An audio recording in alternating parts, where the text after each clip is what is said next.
പ്രിയപ്പെട്ട കുട്ടികളെ, ഞാൻ സുരേഷ് അരീക്കോട്, മുകുളം മലയാളം. ഇന്നത്തെ മലയാളം പേപ്പർ 1 കേരള പാഠാവലി പൊതുവിൽ എളുപ്പമായിരുന്നു എന്നാണ് കുട്ടികളെല്ലാം പറഞ്ഞത്. അതുപോലെ നിങ്ങൾക്ക് ഒരു മികച്ച സ്കോർ ലഭിക്കാൻ ഏറെ സഹായകമാകുന്ന ഒരു ചോദ്യപേപ്പർ തന്നെയായിരുന്നു. നമ്മൾ ഇതിൻ്റെ വിശദമായ ഉത്തര സൂചനകളാണ് ഈ വീഡിയോയിലൂടെ എത്തിക്കുന്നത്. ചോദ്യം 1: എനിക്കതിനെ വിശ്വാസമില്ല. ഇത് ആര്യപുത്രൻ തന്നെ ധരിച്ചാൽ മതി. ഋതുയോഗം. മുദ്രമോതിരം ധരിക്കാൻ ശകുന്തള താല്പര്യപ്പെടാത്തത് എന്തുകൊണ്ടാവാം? ശരി ഉത്തരം: ആവശ്യമായ സമയത്ത് മുദ്രമോതിരം ഉപകാരപ്പെടാത്തതിനാൽ എന്നാണ് എഴുതേണ്ടത്. രണ്ടാമത്തെ ചോദ്യം: പല കാലങ്ങളായി പല കഷ്ടപ്പാടുകളും സഹിച്ച് വല്ലപാടും ഇന്നലെ കൈനേടിയ ഈ മഹാവിജയം. യുദ്ധത്തിന്റെ പരിണാമത്തിലെ ചോദ്യമാണ്. അടിവരയിട്ട പ്രയോഗം സൂചിപ്പിക്കുന്നത് എന്ത്? വല്ലപാടും ഇന്നലെ കൈനേടിയ ഈ മഹാവിജയം എന്നാണ് സൂചിപ്പിക്കുന്നത്.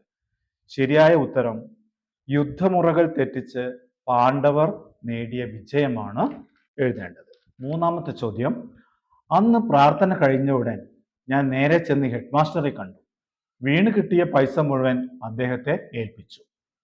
ശരൺകുമാർ ലിംബാളയുടെ ഈ പ്രവൃത്തി നൽകുന്ന സന്ദേശം എന്ത്? പണത്തിനേക്കാൾ മൂല്യമേറിയതാണ് സത്യസന്ധത എന്നാണ് ശരി ഉത്തരം. നാലാമത്തെ ചോദ്യം: വളരെ കഷ്ടങ്ങൾ അനുഭവിച്ച അക്ഷരജ്ഞാനമില്ലാത്ത ഒരു വൃദ്ധമാതാവ്.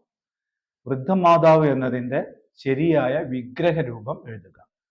വൃദ്ധയായ മാതാവ് എന്നാണ് ശരി ഉത്തരമായി തിരഞ്ഞെടുക്കേണ്ടത്. അഞ്ചാമത്തെ ചോദ്യം: എത്ര കൊറ്റക്കുടകൾ യുഗങ്ങളിൽ കുത്തി നിർത്തിയ മുത്തണിക്കൂണുകൾ എന്നാണ് വരികൾ തന്നിരിക്കുന്നത്. അശ്വമേധത്തിലെ വരികളാണ്. ഇവിടെ കൊറ്റക്കുട എന്ന പ്രയോഗം എന്തിനെയാണ് സൂചിപ്പിക്കുന്നത്? ശരിയായ ഉത്തരം പദവിയെ എന്നാണ് തിരഞ്ഞെടുക്കേണ്ടത്. 6 മുതൽ 8 വരെയുള്ള ചോദ്യങ്ങൾ രണ്ടെണ്ണത്തിന് 2-3 വാക്യത്തിൽ ഉത്തരം എഴുതേണ്ടതാണ്. 2 സ്കോർ വീതമാണ് ലഭിക്കുക. ആറാമത്തെ ചോദ്യം: ഇത് തന്നെയാണ് മനുഷ്യന്റെ വിധി. രാജാവായിട്ടും ഞാൻ വീണു. മനുഷ്യാവസ്ഥയെ സംബന്ധിച്ചുള്ള എന്തെല്ലാം സൂചനകളാണ് ദുര്യോധനന്റെ വാക്കുകളിൽ ഉള്ളത്? 2 സൂചനകൾ എഴുതിയാൽ മതി. വില്ലാളി വീരനായ കൗരവ രാജാവായിട്ടും ദയനീയമായ അന്ത്യം ഏറ്റുവാങ്ങേണ്ടി വന്ന ദുര്യോധനൻ. അതുപോലെ തന്നെ യുദ്ധം മനുഷ്യരാശിക്കും വരുത്തിവെക്കുന്ന ദുരന്തങ്ങൾ, അല്ലെങ്കിൽ യുദ്ധങ്ങൾ മനുഷ്യനും പ്രകൃതിക്കും ഭൂമിക്കും ഏൽപ്പിക്കുന്ന ആഘാതങ്ങൾ എന്നിങ്ങനെ 2 സൂചനകൾ എഴുതിയാൽ മതി. ഏഴാമത്തെ ചോദ്യം: ധീരനായ യതി നോക്കി തന്നിതൻ ഭൂരിപാഷ്പ പരിപാടലം മുഖം ഭൂരിതാപയൊടുഷസിൽ മഞ്ഞുതൻ ധാരയാർന്ന പനനീർ സുമോപമം. പ്രിയദർശനത്തിലെ വരികളാണ്. വരികൾക്ക് കാവ്യഭംഗി നൽകുന്ന 2 സവിശേഷതകൾ കണ്ടെത്തി എഴുതാനാണ് പറഞ്ഞിരിക്കുന്നത്. ഇവിടെ ദ്വിതീയാക്ഷരപ്രാസമുണ്ട്. അതുപോലെ രണ്ടാമത്തെയും നാലാമത്തെയും വരികളിൽ അന്ത്യാക്ഷരപ്രാസമുണ്ട്. ഉപമാ അലങ്കാരമുണ്ട്. കരഞ്ഞു കലങ്ങിയ നളിനിയുടെ മുഖത്തെ പ്രഭാതത്തിൽ മഞ്ഞുകണങ്ങൾ പറ്റിയ പനനീർ പൂവിനോട് സാദൃശ്യപ്പെടുത്തിയിരിക്കുന്നു. അതുപോലെ തന്നെ സൂര്യൻ വന്നുദിച്ചപ്പോൾ പൂവിലെ മഞ്ഞുകണങ്ങൾ ബാഷ്പമായി പോയതുപോലെ ദിവാകരനെ കണ്ടപ്പോൾ നളിനിയിലുണ്ടായ സന്തോഷത്തെയും വളരെ മനോഹരമായി വർണ്ണിച്ചിരിക്കുന്നു. 2 സൂചനകൾ എഴുതിയാൽ. എട്ടാമത്തെ ചോദ്യം: പാഴ്ചിപ്പിയുടെ മൂകസങ്കടം പോലെ അമ്മ ഇരിപ്പു. മൈക്കൽ ആഞ്ചലോ മാപ്പു എന്ന കവിതയിലെ വരികളാണ്. അമ്മയ്ക്ക് നൽകിയ പാഴ്ചിപ്പി എന്ന വിശേഷണത്തിന്റെ സവിശേഷമായ അർത്ഥതലം കണ്ടെത്തി എഴുതാനാണ് പറഞ്ഞിരിക്കുന്നത്. 2 സൂചനകൾ എഴുതാം. പാഴ്ചിപ്പി എന്ന് പറയുന്നത് മുത്ത് നഷ്ടപ്പെട്ട ചിപ്പിയെയാണ് സൂചിപ്പിക്കുന്നത്. മകനെ നഷ്ടപ്പെട്ട അമ്മയെയാണ് പാഴ്ചിപ്പിയായി കൽപ്പിച്ചിരിക്കുന്നത്. അതായത് യേശുവിനെ നഷ്ടപ്പെട്ട കന്യാമറിയത്തെ പാഴ്ചിപ്പിയോട് സാദൃശ്യപ്പെടുത്തിയിരിക്കുന്നു. 2 സൂചനകൾ എഴുതിയാൽ മതി. 9 മുതൽ 14 വരെയുള്ള ചോദ്യങ്ങളിൽ 5 എണ്ണത്തിന് ഉത്തരം എഴുതണം. 4 സ്കോർ വീതമാണ് ലഭിക്കുക. 9ാമത്തെ ചോദ്യം: ക്രോധമല്ലോ നിജ ധർമ്മക്ഷയകരം, ക്രോധം പരിത്യജിക്കണം ബുധജനം. ലക്ഷ്മണ സാധനത്തിലെ വരികളാണ്. എഴുത്തച്ഛന്റെ ഈ ഉപദേശം വർത്തമാനകാല സമൂഹത്തിൽ എത്രത്തോളം പ്രസക്തമാണ്? കാവ്യസന്ദർഭം, കാലിക സംഭവങ്ങൾ എന്നിവ പരിഗണിച്ച് നിങ്ങളുടെ നിരീക്ഷണങ്ങൾ അവതരിപ്പിക്കുക എന്നാണ് പറഞ്ഞിരിക്കുന്നത്. 9ാമത്തെ ചോദ്യത്തിന് ഉത്തരമായിട്ട് നിങ്ങൾ എഴുത്തച്ഛന്റെ വരികളുടെ അർത്ഥം വ്യക്തമാക്കേണ്ടതുണ്ട്. ക്രോധം ധർമ്മക്ഷയത്തിന് കാരണമാകുന്നു. അറിവുള്ളവർ അതുകൊണ്ട് എന്ത് ചെയ്യണം? ക്രോധം ഉപേക്ഷിക്കണം. അതുപോലെ തന്നെ ആനുകാലിക സംഭവങ്ങൾ, പത്രവാർത്തകൾ, അതുപോലുള്ള യുദ്ധവാർത്തകൾ, നമ്മുടെ തന്നെ സ്കൂളുകളിൽ നടക്കുന്ന വിദ്യാർത്ഥികൾ തമ്മിലുള്ള നിസ്സാരമായ കാര്യങ്ങൾക്ക് ഉണ്ടാകുന്ന തർക്കങ്ങൾ, അതുപോലുള്ള പ്രശ്നങ്ങളൊക്കെ സൂചിപ്പിച്ചുകൊണ്ടുള്ള ഒരു അവതരണമാണ് നിങ്ങൾ നടത്തേണ്ടത്. 10 തുവർത്തിൽ കെട്ടിയ പൊതിച്ചോറിന്റെ കഞ്ഞി നനവ് കയ്യിൽ തട്ടി. തൻ്റെ കോടച്ചി ഈ ചോറുപൊതി കെട്ടുമ്പോൾ അതിലേക്ക് ഒരുപാട് കണ്ണുനീർ വീഴ്ത്തിയിരിക്കണം. വെള്ളായപ്പൻ പൊതിയഴിച്ചു. വെള്ളായപ്പൻ അന്നം നിലത്തേക്കെറിഞ്ഞു. വെയിലിന്റെ മുകൾ തട്ടിൽ എവിടെ നിന്നോ ബലിക്കാക്കകൾ അന്നം കൊത്താൻ ഇറങ്ങി വന്നു. പൊതിച്ചോറിനെ കുറിച്ചുള്ള പരാമർശങ്ങൾ കഥയെ ഭാവസാന്ദ്രമാക്കുന്നതിൽ എത്രത്തോളം പങ്കുവഹിക്കുന്നുണ്ട് പരിശോധിക്കാനാണ് പറഞ്ഞിരിക്കുന്നത്. അപ്പോൾ 10ാമത്തെ ചോദ്യത്തിന് ഉത്തരവായിട്ട് എഴുതുമ്പോൾ പൊതിച്ചോറ് വെള്ളായപ്പന് വേണ്ടി കോടച്ചി കൊടുത്തയക്കുന്നതാണ്. അമ്മയുടെ സങ്കടം കണ്ണീരായി പൊതിച്ചോറിൽ വീഴുന്നത് കഥയിൽ പറയുന്നുണ്ട്. പൊതിച്ചോറ് വെള്ളായപ്പൻ്റെ മകനോടുള്ള കരുതലും സ്നേഹവും ഒക്കെ ആയിട്ട് നമുക്ക് കണക്കാക്കാം.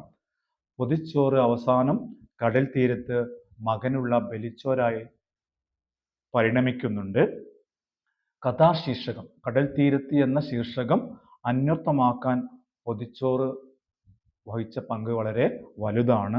അതുപോലെ തന്നെ പൊതിച്ചോറ് കഥാന്ത്യത്തിൽ നിസ്സഹായന്റെ നിലവിളിയായി മാറുകയും ചെയ്യുന്നുണ്ട്. ഇതുപോലുള്ള ഒരു 4 സൂചനകൾ വെച്ചിട്ട് എഴുതിയാൽ മതി.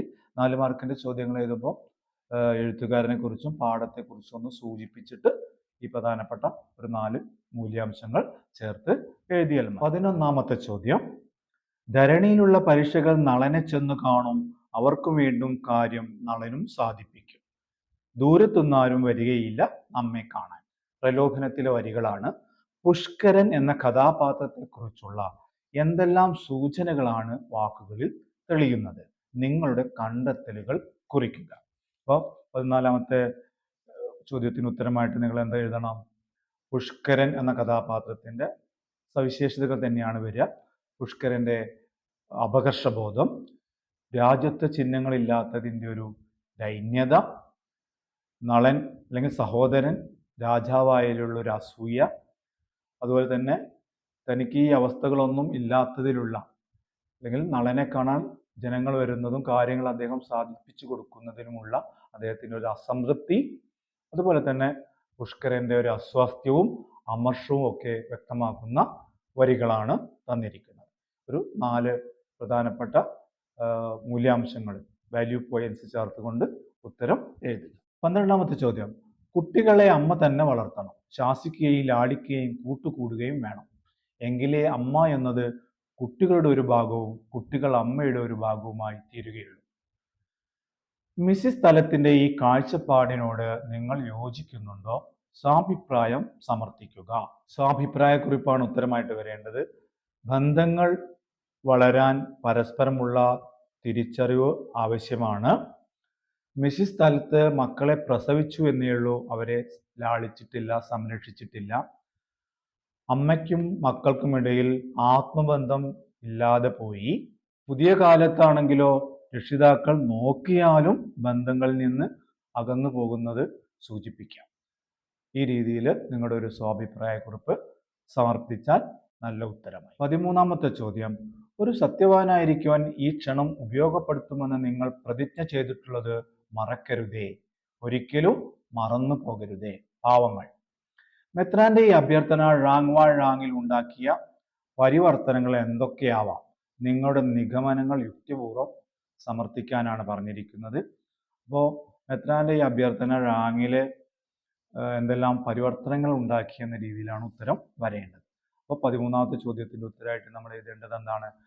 ഴാങ്ങിനോട് ക്ഷമിക്കുന്ന മെത്രാനെ അത്ഭുതത്തോടെ കാണുന്ന ഴാങ്വാൾ.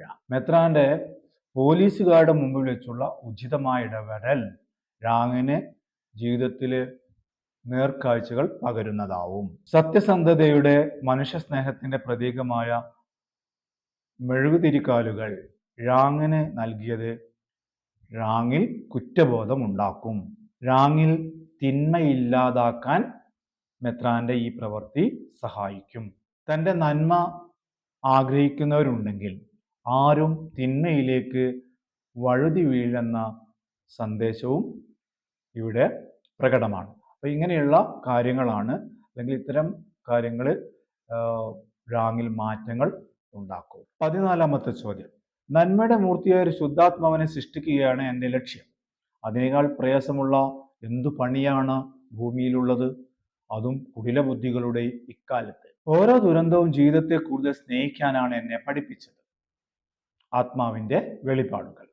ഒടുങ്ങാത്ത ദുരിതങ്ങൾക്കിടയിലും സമൂഹത്തിന് പ്രത്യാശ നൽകുന്ന കഥാപാത്രമാണോ ദസ്തയേവ്സ്കി? സൂചനകളും പാഠഭാഗവും വിശകലനം ചെയ്ത് കുറിപ്പ് തയ്യാറാക്കും. അപ്പം ദസ്തയേവ്സ്കി എന്ന കഥാപാത്രത്തിന്റെ സവിശേഷതകൾ തന്നെയാണ് ഇവിടെ ഉത്തരമായി ചേർക്കേണ്ടത്.